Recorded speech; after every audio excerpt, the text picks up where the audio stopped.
नमस्कार। दिन भर की तमाम बड़ी और अहम खबरों के साथ मैं हूं दीपक डोभाल। शुरुआत हेडलाइंस के साथ। भारत ने पाकिस्तान के विदेश मंत्री से रद्द की प्रस्तावित मुलाकात। पाकिस्तान की ओर से दो गंभीर आतंकी घटनाओं और आतंकवादियों के सम्मान में डाक टिकट जारी करने के बाद फैसला। विदेश मंत्रालय ने कहा, इमरान खान सरकार का असली चेहरा सामने आने के बाद बातचीत का कोई मतलब नहीं।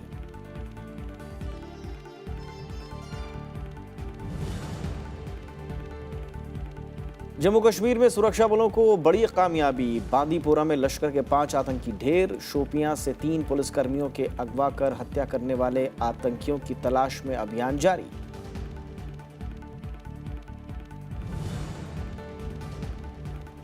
वैश्विक रेटिंग एजेंसी फिच ने मौजूदा वित्त वर्ष के लिए बढ़ाया विकास दर का अनुमान। कहा, 7.8% की दर से बढ़ेगी भारतीय अर्थव्यवस्था। पहले 7.4% का जताया था अनुमान। सरकारी नीतियों और निवेश बढ़ने को बताया वजह।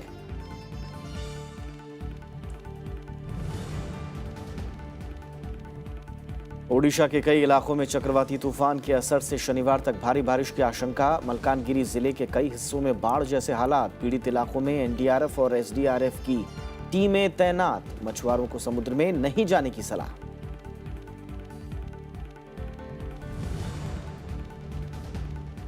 और एशिया कप में सुपर 4 के पहले मुकाबले में बांग्लादेश के खिलाफ भारत की शानदार गेंदबाजी। टीम इंडिया ने अब तक 41 ओवर में 133 रन पर आउट किए बांग्लादेश के 7 खिलाड़ी। रविंद्र जडेजा ने 4 और भुवनेश्वर कुमार ने लिए 2 विकेट।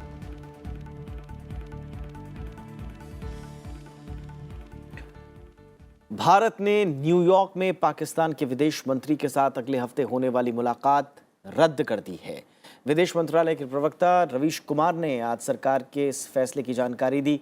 उन्होंने कहा कि पाकिस्तान की ओर से हालिया 2 गंभीर घटनाओं और आतंकवादियों के सम्मान में डाक टिकट जारी करने से इमरान खान सरकार का असली चेहरा सामने आ गया है। रवीश कुमार ने बताया कि ऐसे माहौल में पाकिस्तान से बात करने का मतलब ही नहीं है। भारत सरकार ने कल ही पाकिस्तान के विदेश मंत्री शाह महमूद कुरैशी के साथ विदेश मंत्री सुषमा स्वराज की अगले हफ्ते संयुक्त राष्ट्र महासभा की बैठक से अलग मुलाकात का ऐलान किया था। कल हमने घोषणा की थी कि भारत और पाकिस्तान के विदेश मंत्री न्यूयॉर्क में मुलाकात करेंगे। उसके बाद 2 गंभीर घटनाएं हुई। हमारे सुरक्षा कर्मियों की पाकिस्तान में बसे एंटिटीज ने बर्बरतापूर्वक हत्या की और पाकिस्तान ने आतंकवाद और आतंकवादी के सम्मान में उनको ग्लोरीफाई करने के लिए 20 डाक टिकट जारी किए। इससे जाहिर होता है कि पाकिस्तान नहीं सुधरेगा। विदेश मंत्री स्तर पर पाकिस्तान से मुलाकात का निर्णय हमने पाकिस्तान के प्रधानमंत्री और उनके विदेश मंत्री के खतों में जो भावना थी उसके तहत लिया था। पाकिस्तान के प्रधानमंत्री ने अपनी चिट्ठी में यह कहा था कि वो पॉजिटिव चेंज के पक्ष में है, वो शांति के पक्ष में है। उन्होंने आतंकवाद पर भी चर्चा की बात की थी।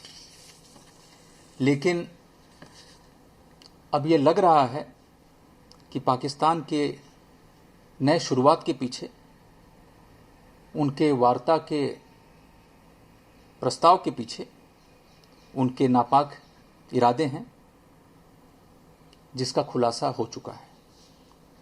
पाकिस्तान के नए प्रधानमंत्री इमरान खान का असली चेहरा सामने आ गया है, वो भी उनके कार्यकाल के शुरुआती दौर में ही।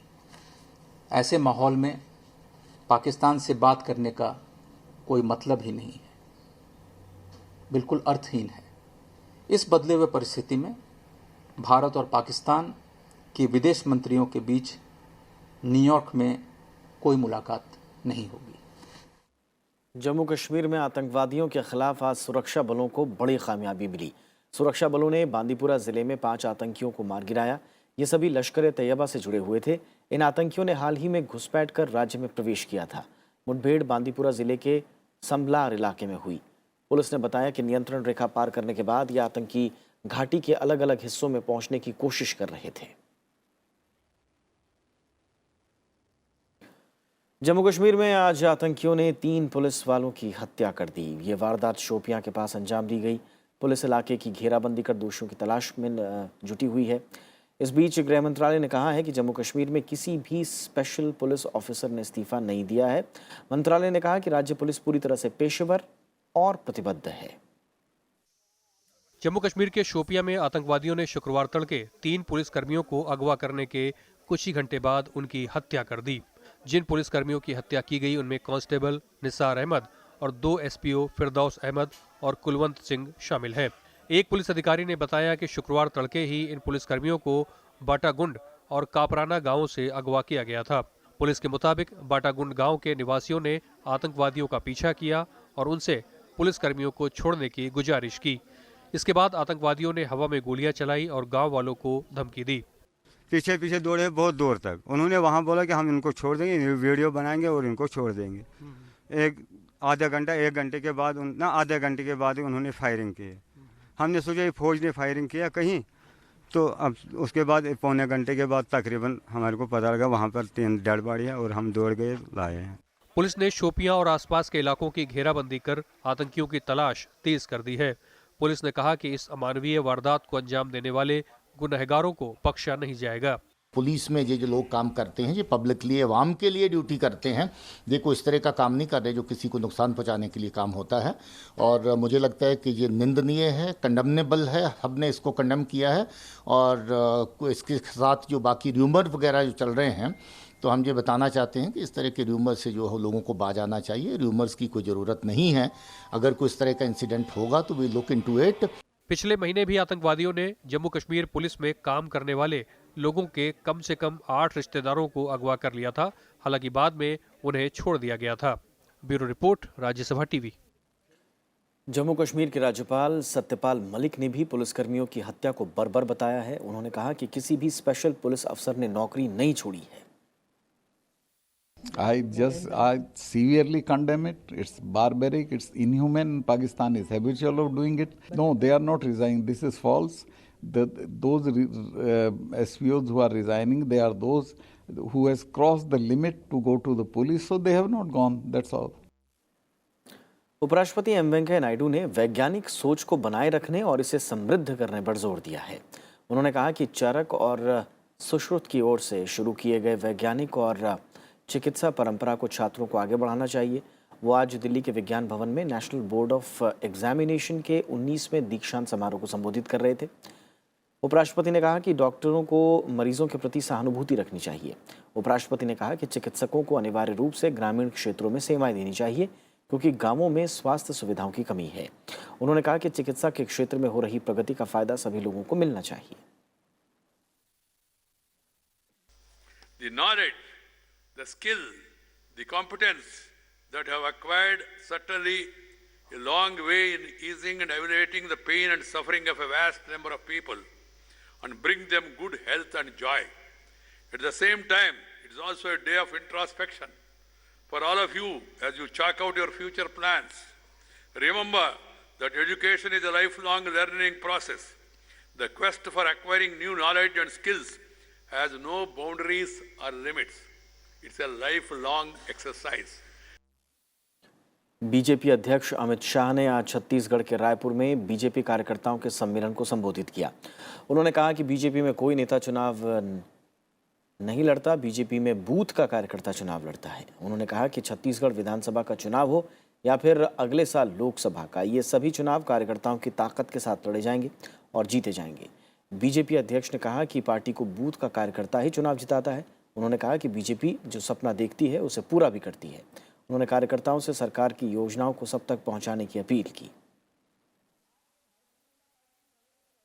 हमारा दायित्व है कि विजय की ऐसी श्रृंखला का निर्माण करे कि आने वाले 50 साल तक, मेरे शब्द ठीक से याद रखना, आने वाले 50 साल तक पंचायत से पार्लियामेंट तक भारतीय जनता पार्टी का दबदबा बन रहे, ऐसी भारतीय जनता पार्टी। मेघालय विधानसभा का सत्र आज से शुरू हो गया। सत्र की कार्रवाई 5 दिन तक चलेगी। 27 सितंबर तक चलने वाले इस सत्र के दौरान 3 दिन सरकारी कामकाज और 2 दिन गैर सरकारी कामकाज के लिए तय किए गए हैं।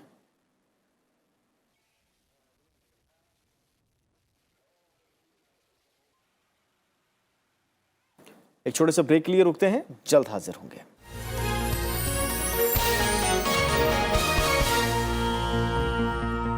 देखिए देश देशांतर मेरे साथ रात 8:30 बजे सिर्फ राज्यसभा टीवी पर।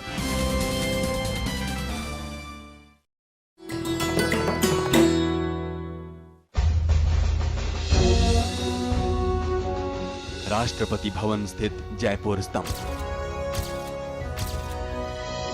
145 फीट ऊंचा ये टावर ब्रिटिश वायसराय को जयपुर के तत्कालीन महाराजा सवाई माधव सिंह की भेंट। स्तंभ का ऊपरी हिस्सा कांच से बने षटकोणीय सितारे और कांस्य कमल से सुसज्जित।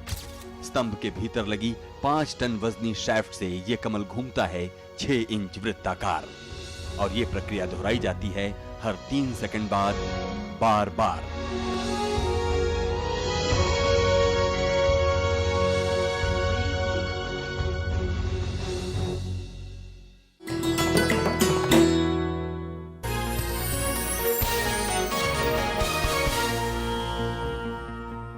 वैश्विक रेटिंग एजेंसी फिच ने चालू वित्त वर्ष के लिए भारत के विकास दर के अनुमान को बढ़ाकर 7.8% कर दिया है। पहले एजेंसी ने 7.4% जीडीपी ग्रोथ की बात कही थी। फिच ने कहा कि भारत की राजकोषीय नीति विकास को समर्थन देने वाली है, साथ ही निवेश का कम होना है वो भी रुक गया है।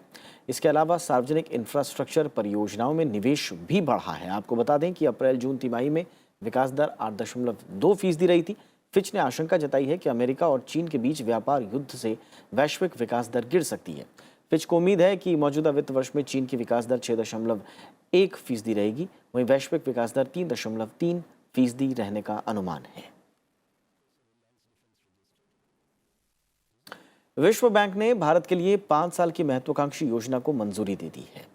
इसके तहत भारत को 25 से 30 अरब डॉलर की वित्तीय मदद मिलेगी। इसका मकसद भारत को निम्न मध्य आय वर्ग से उच्च मध्य आय वर्ग के देशों में शुमार करना शामिल है। योजना के तहत भारत की अहम विकास प्राथमिकताओं में मदद की जाएगी, जिससे समावेशी विकास होगा और नई नौकरियां पैदा होंगी। विश्व बैंक के दक्षिण एशिया के उपाध्यक्ष हार्टविंग शेफर ने कहा कि भारत दुनिया की तेजी से बढ़ती अर्थव्यवस्था है और उसने पिछले 1 दशक में सबसे ज्यादा लोगों को गरीबी से बाहर निकाला है। इस तरह भारत के पास 2030 तक उच्च मध्य आय वर्ग वाले देशों में शामिल होने की पूरी क्षमता है।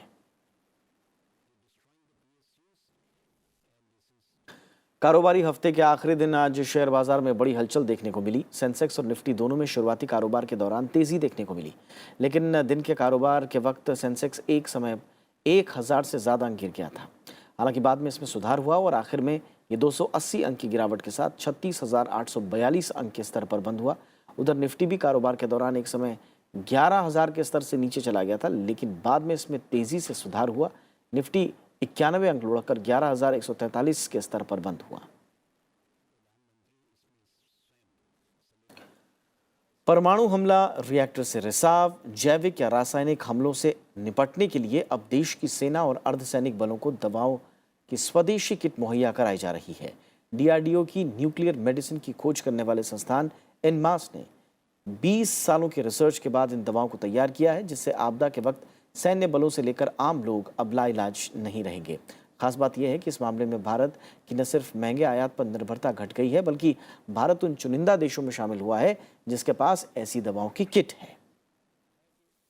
1984 का भोपाल गैस लीक हादसा, 1986 में रूस के चेरनोबिल में हुई भीषण परमाणु दुर्घटना, 2011 में जापान के फुकुशिमा में सुनामी की तबाही के बाद परमाणु विकिरण, या फिर दुनिया के कई देशों को डराने वाला एंथ्रेक्स रासायनिक पाउडर।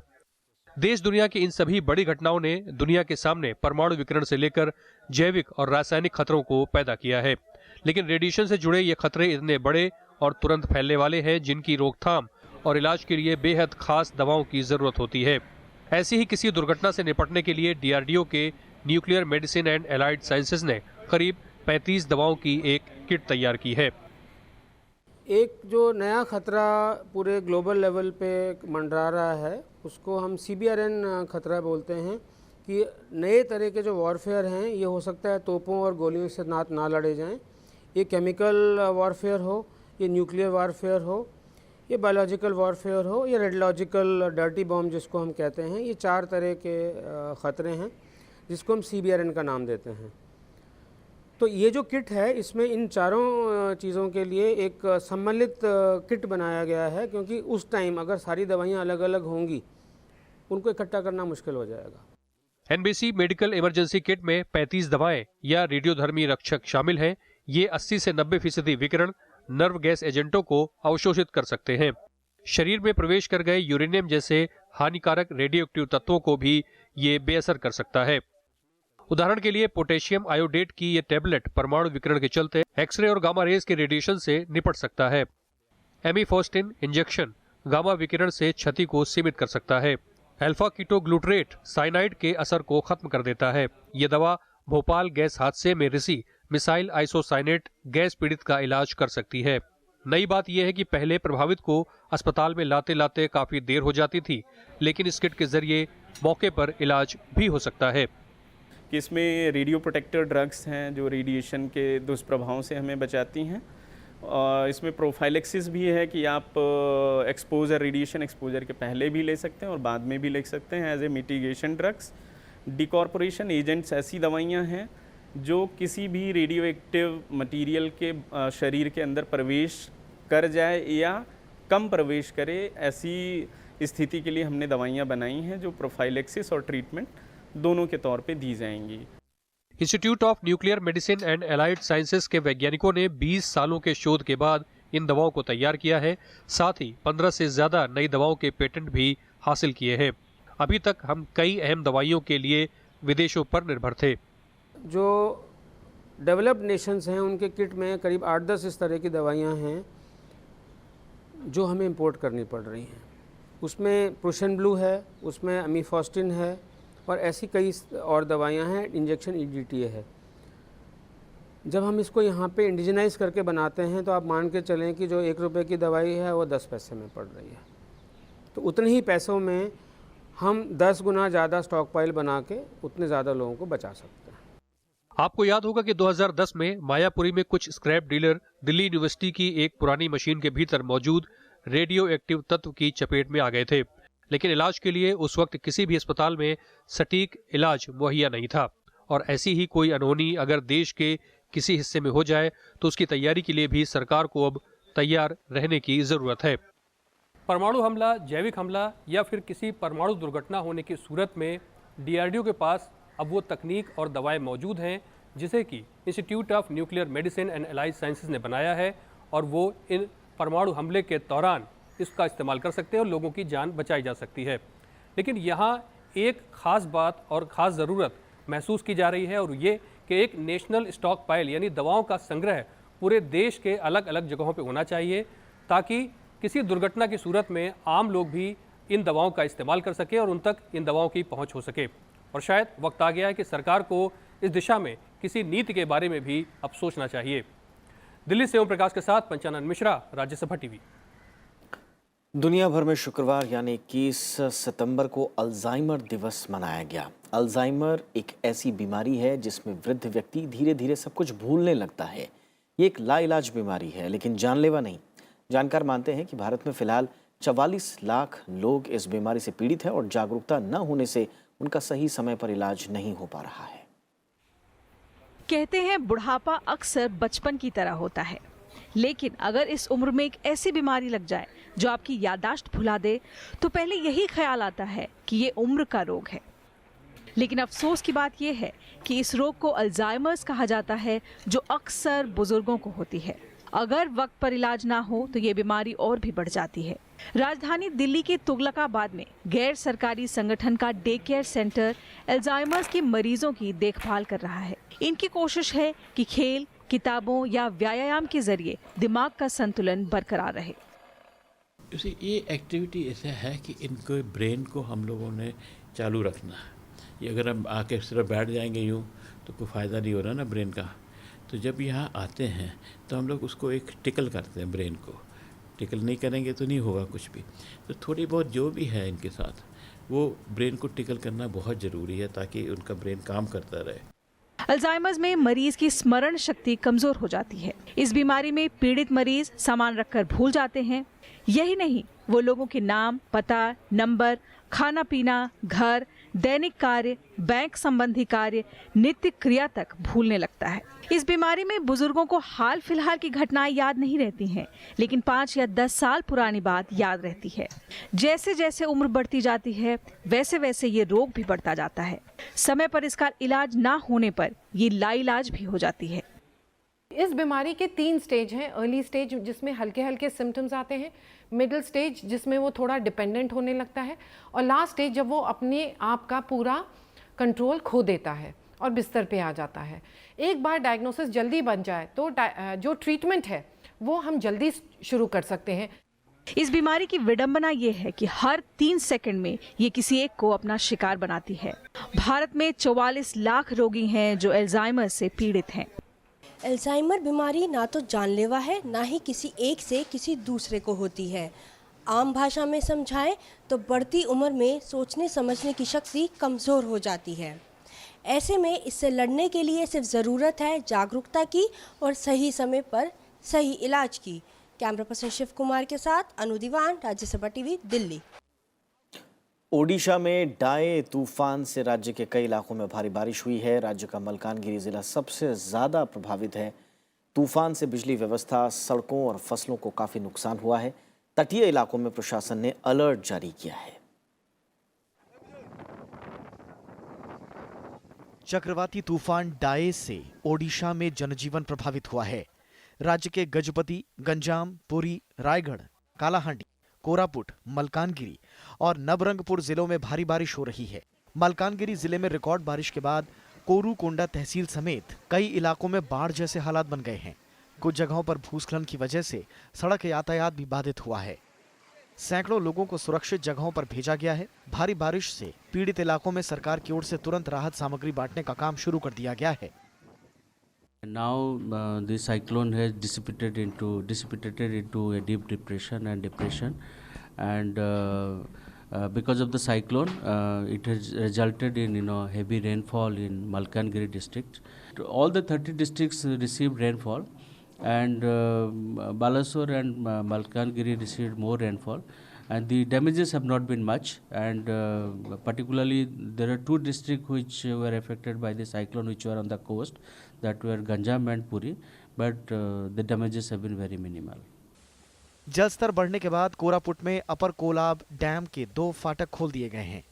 मुख्यमंत्री नवीन पटनायक ने गुरुवार को समीक्षा बैठक की, जिसके बाद राज्य सरकार ने तटीय जिलों में प्रशासन को सतर्कता बरतने के निर्देश दिए। हालात से निपटने के लिए एनडीआरएफ और ओडीआरएएफ की टीमों को प्रभावित जिलों में तैनात किया गया है। इसका प्रभाव उड़ीसा में अभी नेक्स्ट 24 आवर्स तक ही रहेगा, बट वेरी हैवी और एक्सट्रीमली हैवी रेनफॉल का पॉसिबिलिटी कम हो गया। अभी हैवी रेनफॉल इंटीरियर उड़ीसा का डिस्ट्रिक्ट्स में रहेगा। इंटीरियर उड़ीसा में तो next few hours 30 to 40 kilometre पर विंड रहेगा। और पोर्ट वार्निंग अभी नेक्स्ट और फिर कल जो हम लोग रात में दिया था डेंजर वार्निंग D6 D7, इसमें लोअर्ड किया है मॉर्निंग में। अभी LCS 3 लोकल कस्टनरी वार्निंग है, सिग्नल नंबर 3, ये भी कुछ देर तक ही रहेगा। और फिशरमैन वार्निंग अभी 24 आवर्स तक है। बंगाल की खाड़ी पर बना गहरा दबाव चक्रवाती तूफान में बदलने से ये तूफान ओडिशा के गोपालपुर तट के नजदीक से गुजरा, जिसके बाद राज्य में भारी बारिश हो रही है। मौसम विभाग ने चेतावनी दी है कि कई जिलों में शनिवार तक बारिश होती रहेगी।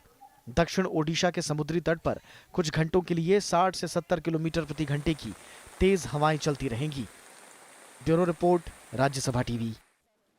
चाइना ओपन बैडमिंटन टूर्नामेंट में भारतीय चुनौती खत्म हो गई है। भारत के दोनों खिलाड़ी किदाम्बी श्रीकांत और पीवी सिंधु टूर्नामेंट से बाहर हो गए हैं। किदाम्बी श्रीकांत को जापान के खिलाड़ी केंटो मोमोटो ने सीधे गेम में 21-9, 21-11 से हरा दिया, जबकि महिला एकल वर्ग में पीवी सिंधु चीन के खिलाड़ी चेन यूफेई से 11-21, 21-11, 15-21 से हारकर बाहर हो गई।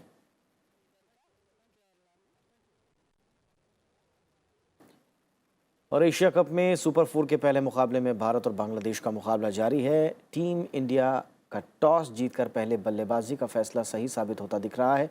टीम इंडिया के गेंदबाजों ने शानदार गेंदबाजी करते हुए 46 ओवर में बांग्लादेश के 167 रन पर 8 विकेट ले लिए हैं। रविंद्र जडेजा ने अभी तक 4 विकेट चटकाए हैं, जबकि भुवनेश्वर कुमार ने 3 विकेट हासिल किए हैं।